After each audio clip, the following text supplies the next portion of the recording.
Meghan Markle may have once fancied herself a Hollywood power player, but Jon Stewart just reminded the world that fairy tales don't survive under studio lights. On a recent Daily Show segment, Stewart didn't just mock the Duchess, he dismantled her. With razor-sharp wit and the kind of brutal honesty that's earned him legendary status, Stewart called out Meghan's second Netflix season as tone-deaf, painfully out of touch, and a desperate attempt to stay relevant in a world that's clearly moved on. And he didn't stop there. According to Stewart, the show isn't just bad TV, it's a masterclass in ego over substance. This wasn't your usual late-night jab. Stewart's takedown was clinical, fact-backed, and laced with the kind of public disdain that made even the studio audience gasp. He pointed to the hollow scripting, the over-dramatized victim narrative, and the glaring absence of authenticity. How many times can you repackage the same grievance with a new camera angle?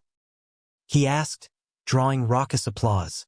Stewart made it clear, Meghan isn't telling a story. She's selling a brand built on self-pity, and the audience is no longer buying. And he wasn't exaggerating. Netflix insiders have reportedly been baffled by Season 2's poor performance, both in viewership and internal reception. The show, which Meghan and Harry pitched as a bold, fresh perspective, has been internally labeled directionless and embarrassingly self-serving. One senior Netflix executive, speaking off record, admitted the platform overestimated Meghan's storytelling capabilities and misjudged the audience's tolerance for rehearsed vulnerability. Stewart simply said what industry insiders have whispered for months, but with the power of a platform that amplified the message tenfold. Stewart also called out Meghan's persistent use of selective storytelling. It's always someone else's fault, he quipped. The royals, the press, the internet, the neighbor's dog, everyone but Meghan is the villain. His comments didn't just reflect personal opinion. They echoed the sentiments of millions who've grown weary of a narrative that refuses to evolve. And he's not wrong. After 2 years of high-profile interviews, memoirs, and now 2 Netflix seasons, the public still doesn't know what Meghan stands for, only what she stands against. What made the segment sting even more was Stewart's breakdown of the public's changing perception. He brought up polls showing a steady decline in Meghan's popularity both in the US and UK, particularly among younger viewers, the very demographic she's desperately trying to win over. People aren't inspired, Stewart said. They're exhausted. There's only so many times you can cry wolf before the village stops listening. The comedian also mocked the production quality, branding it royalty-themed reality TV with the pacing of a funeral. He called out the overuse of slow-motion B-roll, dramatic voiceovers, and contrived emotional arcs that feel more scripted than sincere.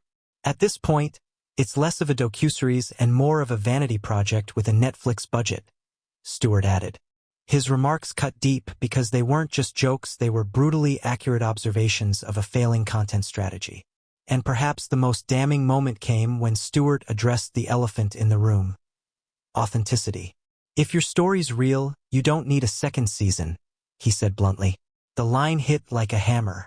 Because he's right, genuine struggles don't need reboots. Real pain doesn't require professional lighting. And real people don't rehash the same trauma for streaming royalties.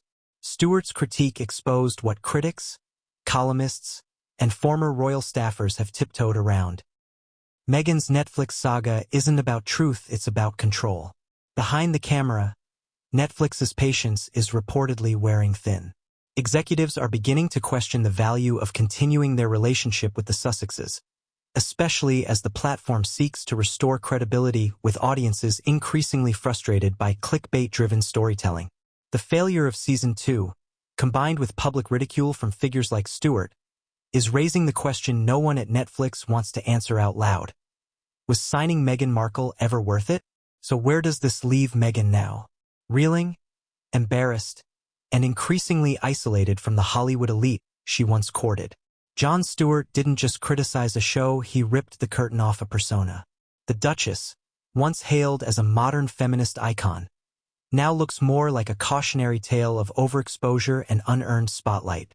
And in an industry that thrives on authenticity, that may be the one thing Meghan can't manufacture.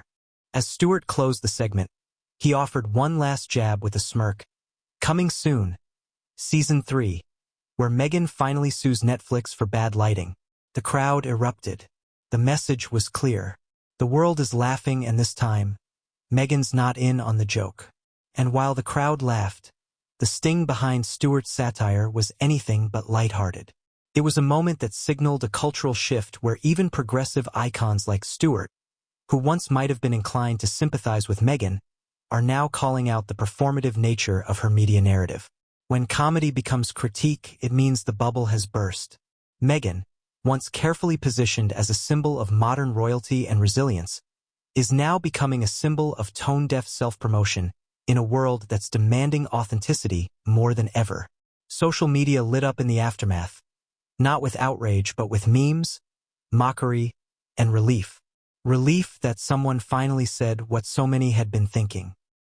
YouTube clips of the segment went viral overnight, with commenters praising Stewart for finally pulling the plug on the Markle media circus. For Meghan, the backlash isn't just coming from tabloids anymore, it's mainstream. And it's smart, funny, and unforgiving. Worse yet, the silence from her camp has been deafening. No rebuttal, no clever PR spin, no deflection, only a vacuum that screams discomfort. Because when the ridicule hits this level, and from voices once considered allies, it's no longer just a bad review. It's a reputational collapse in real time.